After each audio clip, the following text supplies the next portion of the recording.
If you are new to working out and you do not know where to start, this is the video for you. Hey there, my name is Lesline and I am your favorite nurse yogi. If this is your first time clicking on my pretty face, thank you. Make sure you subscribe. So let's get into it. You might be new to working out, or it's been a long time since you started working out and you don't know where to start. I have some news for you. What I'm going to share with you, yes, I'm going to share workouts that you should be doing, but I'm going to go a little deeper, and we're actually going to give you workouts to do during each phase of your menstrual cycle. You didn't think I was going to go there, did you? I know. But this is so important that you work with your body instead of against your body. Too many times as women, typically we are go, go, go. If you're a high achieving woman, tap in below. I am you, I see you. And you think that you have to go hard in the gym every single day. And I'm actually here to tell you that that's completely wrong, unless you have goals of doing something else like your bodybuilding or whatever. But if you are just, a regular, what do they say, around the way kind of girl, I think that's the phrase. As you will see, as you continue, make sure you subscribe to follow along. I am terrible at phrases, but what I'm saying is this: the typical person, you just need to work out at least 3 times a week. And if it is your period and you're on your menstrual cycle, and I'm also going to leave that down below, the 4 stages of your cycle, menstrual is just one of the 4 phases. Yeah. So the bleeding is just 25% of your entire cycle. We are cyclical people, especially as women. We go with phases, with seasons. We're very in that way, seasoned in that way, if you will. And so with that being said, I wanted to create this video because I feel like as women, we beat ourselves up. Like, maybe you are, like I said, you're new to working out and you're like, man, that workout sucked. Like, I couldn't run the full mile. And I want you to ask yourself this: what phase of my cycle am I in? There are different period tracker apps that you can download. You also can do it like the old school way where you just put pen to paper.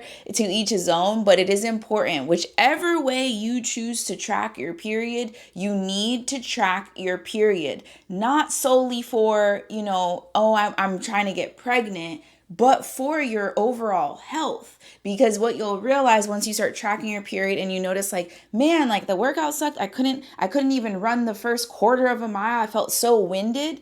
Maybe you are in your menstrual cycle, or maybe you are in the luteal phase right before the period comes. I don't know if it's just me, but when I am in that luteal phase, I act brand new every time. So every month I'm like, why do I feel like complete shit? Pardon my French, but I feel low as low. I feel like I'm in the pits of hell. Like my energy is just it's at the bottom of a bucket, so to speak. And so with that being said, let's get into, you see I get really excited. Let's get into the workouts that you can do each phase of your cycle. So I have a script, but did I tell y'all? Well, as a nurse and as someone who teaches yoga, I've seen what happens when we disconnect from our bodies. We override signals, we push through fatigue, and we expect ourselves to perform the same every single day. And for a long time, I already told y'all, I did that too. I'd be like, man, I'm supposed to work out every single day. And then every single day, the workout is not going, like my body is not giving what I think it should give. But homegirl, like my body is changing every day, right? As it should. So then I started paying attention. So this is why I'm like, oh my gosh, like this menstrual phase is like our menstrual phases are so, that's not the word I'm looking for, y'all, but our phases, our cycle is so important, so important. So I started to notice pay attention to my energy, my mood, my nervous system, and I realized my body was never the problem. I just wasn't listening to it in the context that it's in. So phase 1 that we're going to discuss is the one that everybody's most common with, your menstrual phase. This is when you are bleeding, okay? And like I said, please watch the video down below to get educated on what exactly is happening during your menstrual phase. This phase is when you need to be resting. And if you're like, girl, I can't even rest. I get it, because I be you. do gentle movement. And if you are new around here, which you most likely are, I will leave my my free 30-day yoga challenge that I highly, highly suggest you check that out. What makes my 30-day yoga challenge very unique is each day the class is less than 5 minutes. It's one yoga pose. It's one yoga pose a day. So that's just a tip if you're like, okay, what kind of gentle movement I do? I'm biased and I'm going to say do yoga. And I have the resources for you. That also makes me different than other wellness professionals. I'm not just talking to you and telling you do yoga. I actually curate my own yoga videos just for you. So your hormones when you're in your menstrual phase are at their lowest. And we're going to get into the different hormones and all of that later. Energy tends to be lower and the body is doing deep. It's really like you also should be eating warm foods. That might be a separate video. I'm not super well versed in the nutrition aspect, but let's focus on physical movement, right? And so this is where a lot of women, you feel like the pressure to just push through, just, it is what it is. Like, I can't take off work. I can't this, and I get it. Trust me. But this phase is not designed for intensity. It's designed for restoration. So supportive movement here looks like gentle yoga, stretching, walking, breath work, even rest. And I want to say this clearly. You are not falling behind if you slow down here. If anything, you are adding years to your life because you're giving your body a moment to recalibrate. I think it's actually a blessing to be a woman that has a regular period because it gives me that internal reminder that I need to slow down. That's how God built us. God wants us to rest, right? Rest is important. Rest helps you add years to your life. And so let's continue on. Phase 2 is the follicular phase. So this is the phase where the energy begins to rise. Estrogen, so that's one of the hormones that we as women typically have more of than a man. The estrogen increases. Your brain feels clearer. Woo, and I tell you, mental clarity, there's a supplement I'm currently taking, creatine. I was like, I didn't know I was brain foggy. You don't know until you know. So, but during the follicular phase, this is when the estrogen goes up, the brain feels clearer. This is usually when the motivation comes back. So y'all know how it goes. You'd be like, I just wasn't motivated like last week. I don't know. And then if I asked you, were you on your period? And then you'd be like, oh yeah, I was. And it's like, girl, give yourself give yourself grace.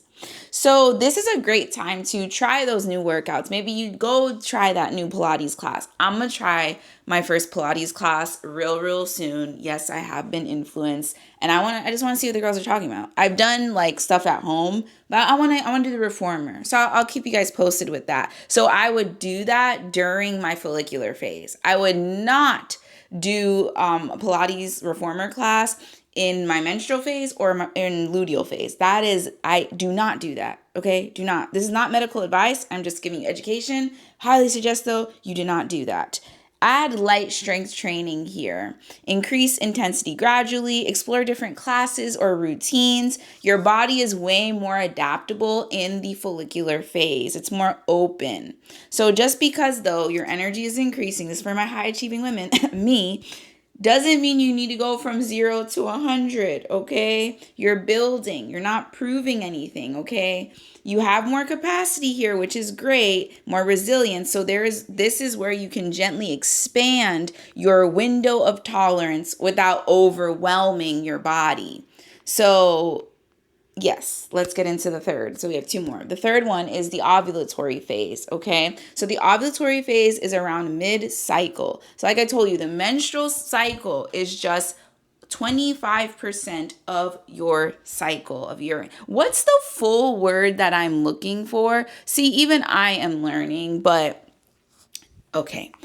we're pushing through. So the ovulatory phase, energy is often at its peak. So the ovulatory phase, energy is high, right? And strength is higher. You may feel more confident, more social, more outward. So this is where you can really do that strength training, the HIIT workouts, which stand for high intensity interval training, group fitness classes, running, or higher intensity movement. So if you're like, oh, I really want to start like learning how to run more efficiently, try that in your ovulatory phase.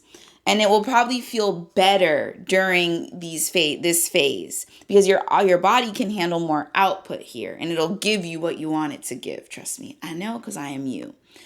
The last phase is the one that is very trendy, is the luteal phase. It was trending for a moment. I feel like now everybody kind of knows, but I also take that with a grain of salt because not everybody knows all of the things. But so just for context, on like TikTok and like Instagram, girls would be like, oh, this is me during my luteal phase, or my boyfriend thought I was mad at him, but I was just in my luteal phase. Like, it's just like a joke thing, but I'm giving you the scientific knowledge. Like, and again, that video below, we really go sciencey as to what is actually happening biologically when you're in the luteal phase.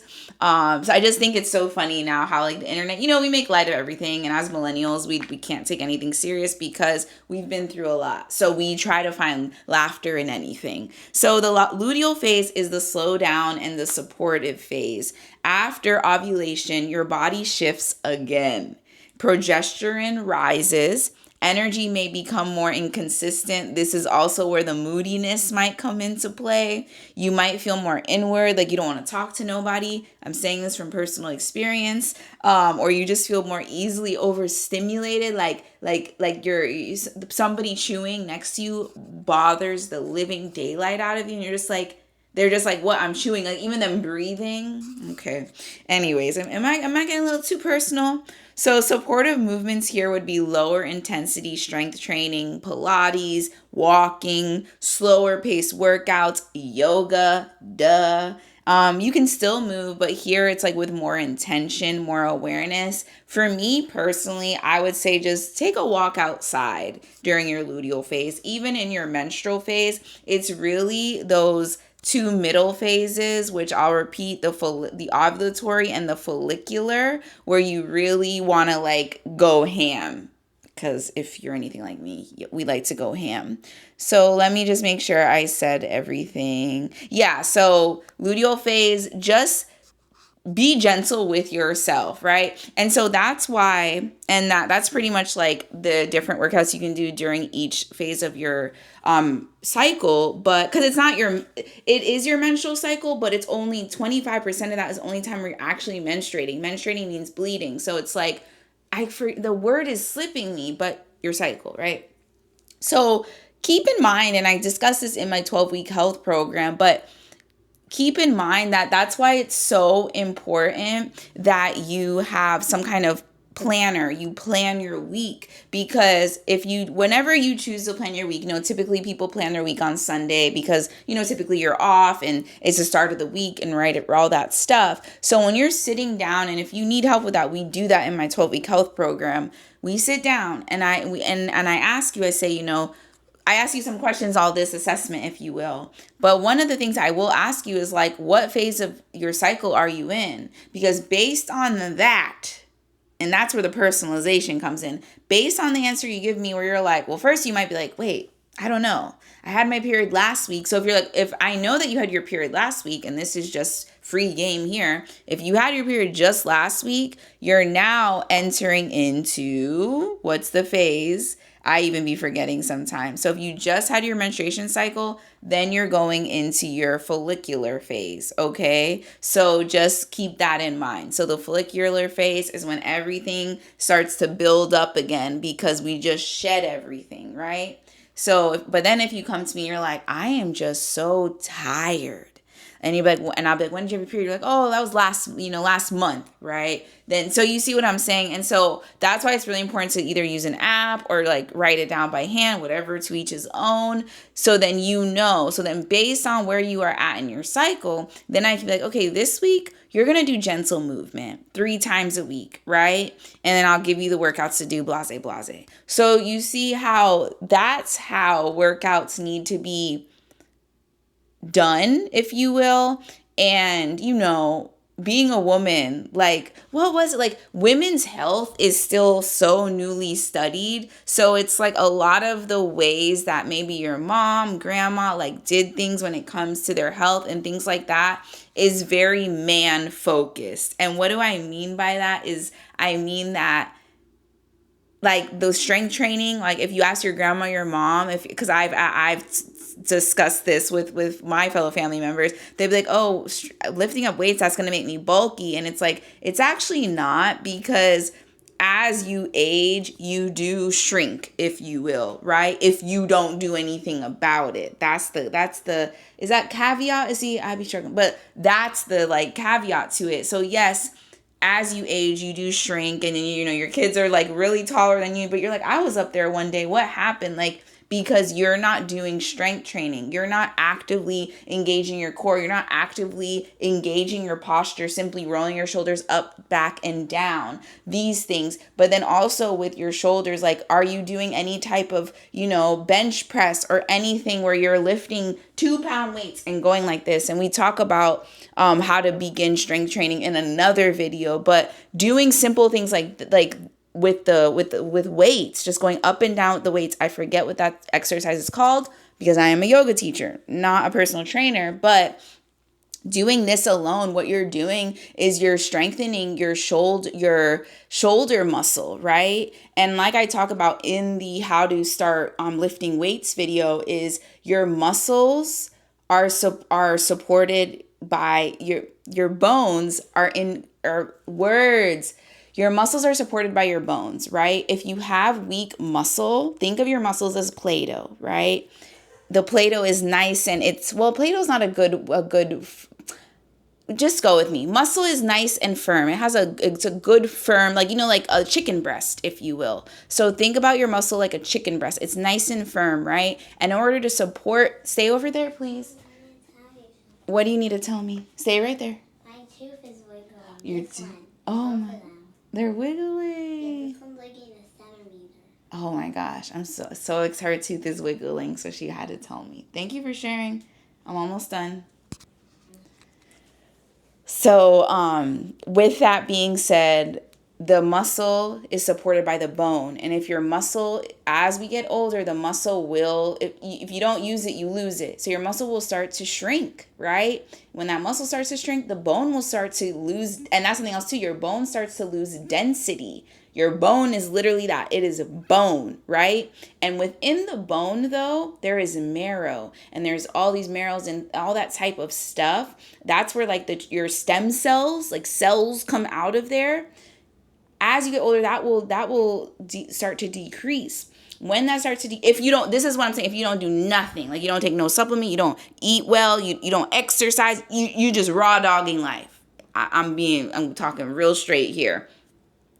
And so what will happen, especially as women, you are more at risk for falling. When you fall, you can break your hip and end up dying. Like if you are 70 and up, I see it every day. I'm looking at my work computer. Every day I see that. So that's why it's so important to strength train as a woman. Like we cannot think about the 60s and 70s because it was very like a lot of the stuff, like when it comes to wellness, thankfully we're turning a new corner and we're learning like, no, we have to lift, like, so we can continue, because you're not going to bulk, because you see where I'm getting, you're not going to bulk as you get older, because as you get older, you're fighting against time but you're fighting against time. So as you get older, I am sorry, but these videos, y'all, it's 100 days of YouTube. And these videos are helping me to articulate my point. It can be challenging to articulate your point on social media when it's go, go, go, and I'm purposely slowing myself down. But then I'm also telling myself, okay, I'm going to research this more so I can say it more succinctly. But just know this, if you don't use it, you lose it. And what is it in this case? Muscle. If you don't exercise your muscle and the bone that is attached to the muscle, you will lose it. You will put yourself more at risk for osteoporosis. Osteoporosis then turns into a hip fracture. That hip fracture then turns into death. Okay, the hip fracture will happen because, like I said, osteoporosis is weak bone. It is not just like the calcium, it's also the strength training. Because, like I said, the bone is attached to the muscle. If the muscle is not strong, the bone will weaken. And when the bone weakens, you do one little fall, especially 70 and up. You out. You out. It takes you out. And by out, okay, right? And so I heard something yesterday on a podcast, and they were like, she was maybe a year or two older than me, and she's like, I work out for my future body. Like, and so what I'm saying is, and I've heard it other ways too, but I work out for 70-year-old Lesline. Okay? 70-year-old Lesline. It's not even like, oh my gosh, you don't even look 70. Like, that'll be nice, whatever. But it's more so like, I want to, like, I don't want to say simple, but it's just being able to stand upright. Okay, stand upright. Being able to pick up a pen off the floor, pick it up, right? Being able to walk up the stairs, walk down the stairs. Just being stable. Like, there's certain workouts, like when you jump on a box, jump off the box. I saw that the other day on Instagram, actually. This 70-plus-year-old man, he was working out again, and the trainer had him jump on the box, jump off the box, and they started small and worked his way up. And him simply trying to jump up from the ground up to the box, that was a lot for him, and it requires a lot of stability. It requires a lot of core. Things that you don't think is core is core. I'm really passionate about this topic, but I'm going to close out because we got our 20 minutes. Hey. But what I'm getting at is this. Pay attention to your cycle. If you need more assistance with that, join my 12-week health program. Or if that's not in your budget at this time, grab my free 30-day yoga challenge. I'm meeting y'all wherever you are at. I get it. In this economy, I get it, right? Today, at time of recording, we're wrapping up, but I always like to say what day it is. So if you're watching this 5-10 years from now, and it's the first time you're seeing me, like, I just think it's so cool to timestamp. So today, I did flip my camera on my calendar over. Yesterday, it was still March, and it wasn't, but on my calendar it was. So today is April 3rd. Happy Good Friday if you celebrate that. It is April 3rd, 2026. Today is either, and I do this every time, but this is the first time you're watching this video, so you don't know. It is either day 57 or 58 of 100 days straight of YouTube. Not short form, not shorts. No, I am doing 20 to 30 minutes of YouTube every day. The reason I'm doing this is shout out to Glow Atonmo. I believe that's how you say her last name. She started doing, I think she's like almost a year. Like, she's been posting every day for like almost a year, every single day. And one of her things she said to help with monetization is, because I already got the 1,000 day 30, about day 30. I did have like 900 subs. Now we just kind of kikiing right now. But I did have about 900 subscribers when I started this a month ago. And then simply posting every day got me up to 1,000. So we hit 1,000, and now I'm working on monetization. And I will be monetized way before 2026 is over because of doing the 20 to 30 minute videos. Because when you watch my video in its entirety, and I get it, you might have to come back, please come back and finish through, then I'll get my 4,000 watch hours, because that's what you need. You need the 1,000 subscribers and the 4,000 watch hours. So now I'm focused on that. So anyways, that's just a little behind the scenes, if you will. And also, if you're like, why are you glitching? That's what my kids be like, are you glitching? It's because I'm doing these every single day, and these videos are a resource for you. So because like I said in the beginning, and I will wrap up after this, if I am a registered nurse, right? And I know that healthcare is expensive. I'm not dumb. I know it is. And so my hopes is that this library of wellness resources will help save you thousands of dollars in the People's Hospital. I'll leave you with that. Thank you so much for being here. I'll see you tomorrow. Same time, same place. All right, bye.